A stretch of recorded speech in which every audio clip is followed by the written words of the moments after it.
LDFിന്റെ ആദ്യ convener C വിശ്വംഭരന്റെ അനുസ്മരണ ചടങ്ങിൽ VS സംസാരിക്കുന്നു. തത്സമയത്തിലേക്ക് ജനറൽ സെക്രട്ടറി ആയിരുന്നു പി വിശ്വംഭരൻ. എന്ന് പറഞ്ഞാൽ പത്രപ്രവർത്തകരുടെ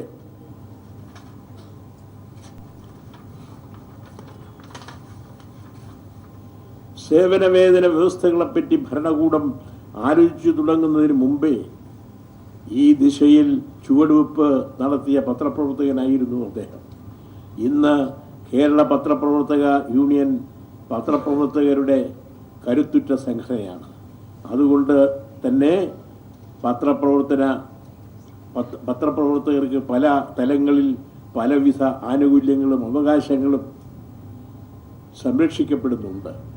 1949 തിരുകൊച്ചി രൂപീകൃതമാകുമ്പോൾ ഇത്തരത്തിലുള്ള ഒന്നും പത്രപ്രവർത്തകർക്ക് ലഭിച്ചിരുന്നില്ല.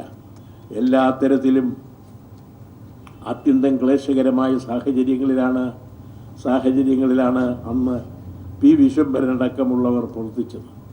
അവരുടെ പ്രവർത്തനങ്ങളെ ജ്വലിപ്പിച്ചത് സമൂഹത്തെക്കുറിച്ചും രാജ്യത്തെക്കുറിച്ചുമുള്ള മനോഹരമായ സ്വപ്നങ്ങളായിരുന്നു. അവർ പാകിയ അസ്ഥിവാരത്തിൽ നിന്നാണ് ഇന്നത്തെ കേരള പത്രപ്രവർത്തക യൂണിയൻ ശക്തിപ്പെട്ട് നിൽക്കുന്നത്. അങ്ങനെ കേരളത്തിലെ പത്രപ്രവർത്തകരുടെ സംഘടന കെട്ടിപ്പടുക്കുന്നതിൽ മുമ്പേ പറന്ന പക്ഷിയായിരുന്നു പി വിശ്വംഭരൻ. പത്രപ്രവർത്തകർക്ക് ഇപ്പോൾ കോടതി നടപടികൾ റിപ്പോർട്ട് ചെയ്യുവാൻ കഴിയാത്ത, ഒട്ടും ആശാസ്യമല്ലാത്ത ഒരു സംവിധാനം നിലനിൽക്കുന്നുണ്ട് എന്ന് എനിക്കറിയാം. കഴിഞ്ഞ 4-5 മാസമായി ഇത്തരമൊരു അവസ്ഥ തുടരുകയാണ്.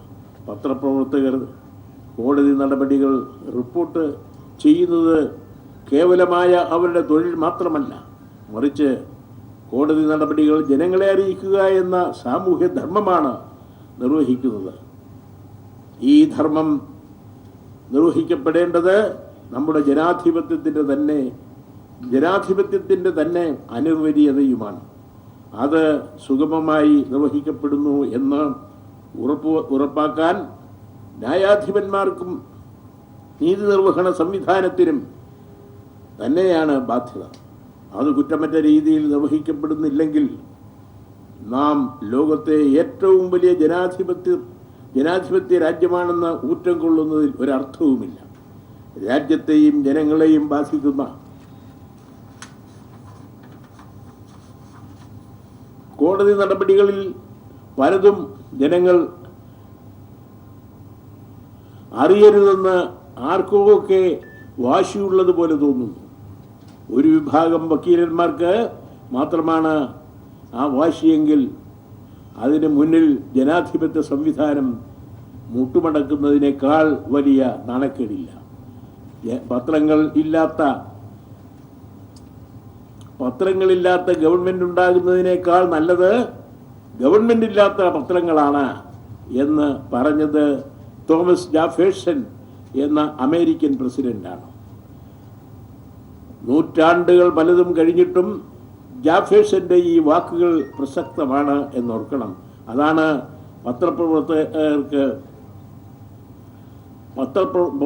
അതാണ് പത്രങ്ങൾക്ക് ജനാധിപത്യത്തിലുള്ള സ്ഥാനം.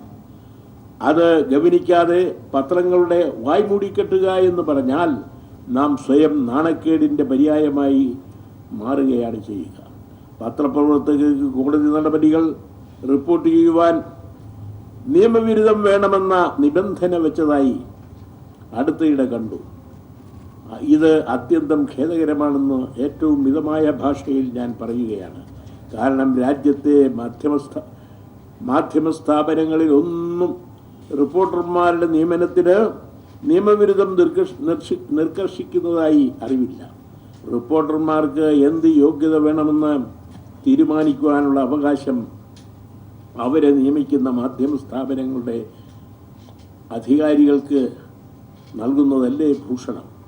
കോടതി നിഷ്കർഷിക്കുന്ന ഈ വാദം നിയമസഭയുടെയും പാർലമെന്റിൻ്റെയും സ്പീക്കർമാർക്ക് ഏറ്റെടുക്കാൻ സ്പീക്കർമാർ ഏറ്റെടുത്താൽ എന്തായിരിക്കും സ്ഥിതി? നിയമസഭയിൽ പോകുന്ന റിപ്പോർട്ടർ MLA കൂടി ആകേണ്ടി വരും. പാർലമെൻറ്റിൻ്റെ നടപടികൾ റിപ്പോർട്ട് ചെയ്യണമെങ്കിൽ MP ആകണമെന്നും പറയേണ്ടി വരും. അങ്ങനെയൊക്കെ സംഭവിച്ചാൽ നമ്മുടെ ജനാധിപത്യത്തിൻ്റെ അവസ്ഥ എന്തായിരിക്കും?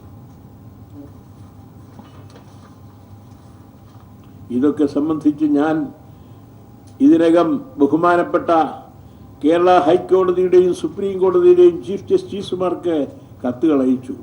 പക്ഷേ നടപടിയൊന്നും ഉണ്ടായില്ല. പത്രപ്രവർത്തകരുടെ യൂണിയനും വിവിധ രാഷ്ട്രീയ നേതാക്കളുമൊക്കെ ഇതിൽ ഇടപെട്ടിട്ടുണ്ട്. ഏറ്റവും ഒടുവിൽ 2 ദിവസം മുമ്പ് സുപ്രീം കോടതി ചീഫ് ജസ്റ്റിസ് കൂടിയായിരുന്ന ബഹുമാനപ്പെട്ട ഗവർണർ ശ്രീ P. സദാശിവം പ്രശ്നപരിഹാരത്തിന് ഇടപെടാൻ തയ്യാറാണ് എന്ന് വാർത്തകളിൽ നിന്ന് മനസ്സിലാക്കാൻ കഴിഞ്ഞു. ഇതെല്ലാം സൂചിപ്പിക്കുന്നത് ഇക്കാര്യത്തിൽ ന്യായയുക്തമായ തീരുമാനം എടുക്കേണ്ടത് നീതി നിർവഹണ സംവിധാനത്തിലെ ഉന്നതർ തന്നെയാണ്. അത് ചെയ്യാൻ ഇനിയും വൈകുന്നത് നമ്മുടെ ജനാധിപത്യ സംവിധാനത്തിലെ തന്നെ തീരാക്കളങ്കമായി മാറും. അതിന് ഇടവരുത്തരുതെന്നാണ് എനിക്ക് വിനീതമായി അഭ്യർത്ഥിക്കാനുള്ളത്. പത്രപ്രവർത്തകർ സംഘടിപ്പിച്ച ചടങ്ങായതുകൊണ്ടാണ് ഞാൻ ഇക്കാര്യങ്ങൾ സൂചിപ്പിച്ചത്. പത്രപ്രവർത്തകർക്ക് ജനങ്ങൾക്കു വേണ്ടി ഇത്തരം അവകാശം വിനിയോഗിക്കുവാൻ സുഗമമായ വഴിയൊരുക്കേണ്ടത് P. വിശ്വംഭരനെ പോലെയുള്ള ഒരു ആദ്യകാല പത്രപ്രവർത്തകൻ്റെ ഓർമ്മകൾക്ക് നൽകാവുന്ന ആദരവ് കൂടിയാണെന്ന് എനിക്ക് തോന്നുന്നു. അദ്ദേഹത്തിൻ്റെ ഓർമ്മകൾക്ക് മുമ്പിൽ ഞാൻ ശിരസ്സ് നമിക്കുന്നു, നിർത്തുന്നു.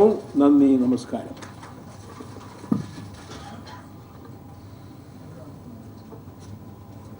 അനുസ്മരണ ചടങ്ങിൽ സംസാരിക്കുകയായിരുന്നു PS അച്യുതാനന്ദൻ.